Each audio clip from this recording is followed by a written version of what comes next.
दोस्तों इस वीडियो में 3 से 4 बड़ी खबरों पर बात करूंगा। पहली खबर तो ये है कि जब परमाणु की बात होती है तब जाकर ईरान की बात होती है, लेकिन जब भी ईरान की बात होती है उसमें बहुत बड़ा मिस्टेक होता है। और मिस्टेक क्या है हम उस पर भी बात करेंगे। दूसरी बड़ी खबर यह है कि स्ट्रेट ऑफ हॉर्मुज़ खुला हुआ रहेगा, मगर कब तक, ये खुद ईरान ने क्लियर किया है। तीसरी सबसे बड़ी बात यह है दोस्तों कि पाकिस्तान को इस वक्त बल्ले बल्ले है, मौज ही मौज है। हाँ, बिल्कुल सही सुन रहे हैं दोस्तों आप। हम बात करेंगे इन तमाम बड़ी खबरों पर, लेकिन इस वक्त एक वीडियो बड़ी चर्चे में है। वीडियो वायरल है। जियोर्जिया मेलोनी जो कि इटली की प्रधानमंत्री है, पीएम है, उनसे सवाल होता है कि जब ईरान एटमी ताकत बन जाएगा तो सबसे पहले तो आप पर वार करेगा, हम पर वार करेगा, हम पर हमला करेगा, इस पर हमला करेगा, ये सवाल था। All'Europa, agli Stati Uniti e all'Occidente in generale. Crede che Trump potrebbe chiedere scusa? Penso che quello che ho detto è quello che penso che उसके जवाब में जियोर्जिया मेलोनी ने कहा कि इस वक्त पूरी दुनिया के अंदर में 8 से 9 मुल्कों के पास, देश के पास इस वक्त एटमी हथियार है, वो एटमी पावरफुल है, एटमी ताकत उसके पास है, उसके पास परमाणु संपन्न देश है वो। तो क्या मुझे बताइए कि इन 8 से 9 देशों में किसी देश ने प्रयोग किया? नहीं किया, बल्कि उसी देश ने इस चीज़ का इस्तेमाल किया है जो पूरी दुनिया यानी खासकर ईरान पर जो एलिगेशंस लगा रहा है, ईरान पर जो इल्ज़ाम लगा रहा है कि परमाणु जब इसके पास आ जाएगा तो ये पूरी दुनिया को तबाह कर देगा, पूरी दुनिया को परेशान कर देगा। जबकि ये कहने वाला ज़रा देखो तो सही, इसने खुद ही उपयोग किया है और वो भी जापान पर। सोचिए, ये है जियोर्जिया मेलोनी का जवाब। यही जवाब पूरी दुनिया को समझने की ज़रूरत है।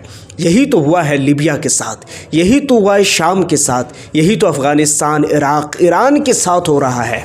पहले उनकी संपत्ति पर अपना हाथ फेरो, अपना हाथ साफ करो, और जब उनकी संपत्ति खाली हो जाए और जब उनके लोग भूख से, प्यास से, गरीबी से मरने लगे, फिर उसके बाद उनको दूर से एक लॉलीपॉप दिखाओ। और लॉलीपॉप दिखाओगे तो फिर जब भूखा इंसान जब होता है तो वो कुछ भी करने को तैयार होता है। फिर वो ये नहीं देखता है कि ये टूरिस्ट है या ये फिर हमारा मेहमान है या मेज़बान है, वो क्या है वो नहीं देखता है। जब भी कोई इंसान भूखा होता है तो सिर्फ उसे खाना दिखता है।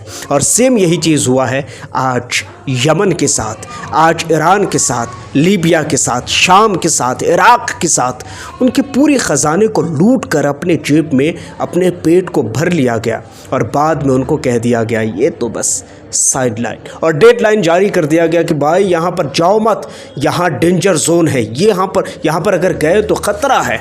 क्या खाक ख़तरा है?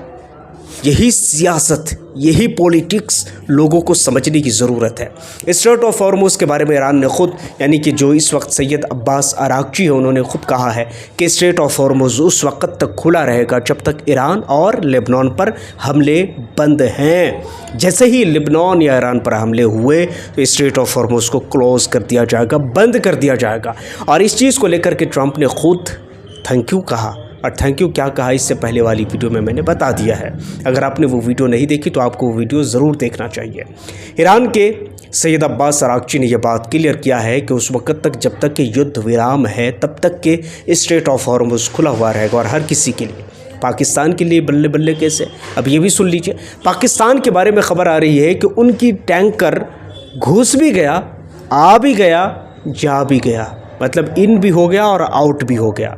अब उसमें फ्यूल भरा या नहीं भरा ये एक अलग सब्जेक्ट है, लेकिन फ़िलहाल पाकिस्तान के बारे में ये रिपोर्ट है कि स्ट्रेट ऑफ हॉर्मुज़ को उसने क्रॉस किया है, आ भी गया और चला भी गया। ये सवाल कई सारे हैं दोस्तों, लेकिन जवाब उसका सिंपल सा है, और जवाब ये है कि पूरी दुनिया तो शांति चाहती ही है, इसमें कोई शक नहीं है। कल तक कि वो ट्रंप जिसको नोबेल प्राइज़ का भूत सवार था, वो कहता था कि हमें नोबेल प्राइज़ चाहिए, हमें नोबेल प्राइज़ चाहिए, लेकिन वो ट्रंप अचानक इतना उग्र कैसे हो गया कि ईरान के साथ वातावरण वार्तालाप के बीच में, उन्हीं के दरमियान में आखिर कैसे हमला कर दिया? आपने कभी सोचा? ये है कमाल EPS। अब आगे आप समझदार है। एपिस्टीन फाइल का ये कमाल है, ये सारा खेल एपिस्टीन फाइल का है। अगर एपिस्टीन फाइल का नाम नहीं होता तो ये भाई साहब नहीं पढ़ते और अपना खामखा ये करोड़ों अरबों खरबों का नुकसान नहीं करवाते। इस वक्त गल्फ़ की भी हालत ख़राब है।